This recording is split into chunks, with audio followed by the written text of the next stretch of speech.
عبد الاعلیٰ نے خبر دی، انہیں معمر نے، انہیں یحییٰ بن ابی کثیر نے، انہیں اکرمہ نے، انہیں ابو ہریرہ رضی اللہ عنہ نے کہ نبی کریم صلی اللہ علیہ وسلم نے ایک آدمی کو دیکھا کہ وہ قربانی کا اونٹ لیے جا رہا ہے۔ آپ نے فرمایا کہ اس پر سوار ہو جا۔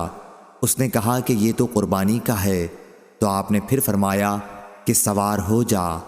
ابو ہریرہ رضی اللہ عنہ نے کہا کہ پھر میں نے دیکھا کہ وہ اس پر سوار ہے اور نبی کریم صلی اللہ علیہ وسلم کے ساتھ چل رہا ہے اور جوتے کا ہار اس اونٹ کی گردن میں ہے۔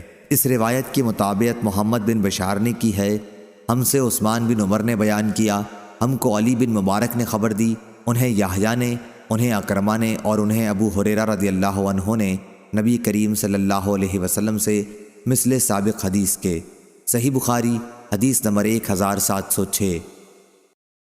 سفیان نے بیان کیا، ان سے ابن ابی نجیح نے، ان سے مجاہد نے، ان سے عبد الرحمن بن ابی لیلہ نے اور ان سے حضرت علی رضی اللہ عنہ نے بیان کیا کہ مجھے رسول اللہ صلی اللہ علیہ وسلم نے ان قربانی کے جانوروں کے جھول اور ان کے چمڑے کو صدقہ کرنے کا حکم دیا تھا جن کی قربانی میں نے کر دی تھی۔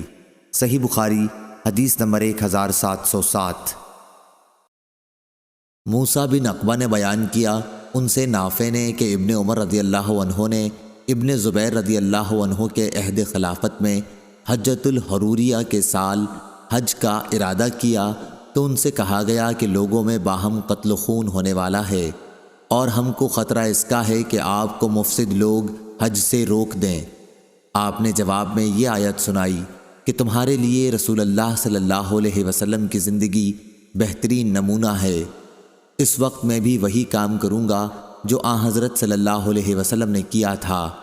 میں تمہیں گواہ بناتا ہوں کہ میں نے اپنے پر عمرہ واجب کر لیا۔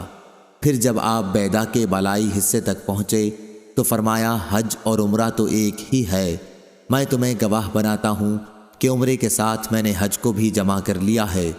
پھر آپ نے ایک ہدی بھی ساتھ لے لی جسے ہار پہنایا گیا تھا۔ آپ نے اسے خرید لیا یہاں تک کہ آپ مکہ آئے تو بیت اللہ کا طواف اور صفا مروہ کی سعی کی۔ اس سے زیادہ اور کچھ نہیں کیا۔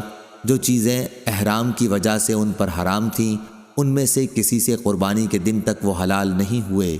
پھر سر منڈوایا اور قربانی کی وجہ یہ سمجھتے تھے کہ اپنا پہلا طواف کر کے انہوں نے حج اور عمرہ دونوں کا طواف پورا کر لیا ہے۔ پھر آپ نے کہا کہ نبی کریم صلی اللہ علیہ وسلم نے بھی اسی طرح کیا تھا۔ صحیح بخاری حدیث نمبر 1708۔ عمرہ بنت عبد الرحمن نے بیان کیا کہ میں نے عائشہ رضی اللہ عنہا سے سنا، انہوں نے بتلایا کہ ہم رسول کریم صلی اللہ علیہ وسلم کے ساتھ حج کے لیے نکلے تو ذی-القعدہ میں سے 5 دن باقی رہے تھے۔ ہم صرف حج کا ارادہ لے کر نکلے تھے۔ جب ہم مکے کے قریب پہنچے تو رسول کریم صلی اللہ علیہ وسلم نے حکم دیا کہ جن لوگوں کے ساتھ قربانی نہ ہو وہ جب طواف کر لیں اور صفا و مروہ کی سعی بھی کر لیں تو حلال ہو جائیں گے۔ حضرت عائشہ رضی اللہ عنہا نے کہا کہ قربانی کے دن ہمارے گھر گائے کا گوشت لایا گیا تو میں نے کہا کہ یہ کیا ہے؟ لانے والے نے بتلایا کہ رسول کریم صلی اللہ علیہ وسلم نے اپنی بیویوں کی طرف سے یہ قربانی کی ہے۔ یحییٰ نے کہا کہ میں نے یہ حدیث قاسم سے بیان کی، انہوں نے کہا عمرہ نے یہ حدیث ٹھیک ٹھیک بیان کی ہے۔ صحیح بخاری حدیث نمبر 1709۔ عبید اللہ بن عمر نے بیان کیا، ان سے نافع نے کہ عبداللہ رضی اللہ عنہ نہر کرنے کی جگہ نہر کرتے تھے۔ عبید اللہ نے بتایا کہ مراد نبی کریم صلی اللہ علیہ وسلم کے نہر کرنے کی جگہ سے تھی۔ صحیح بخاری حدیث نمبر 1710۔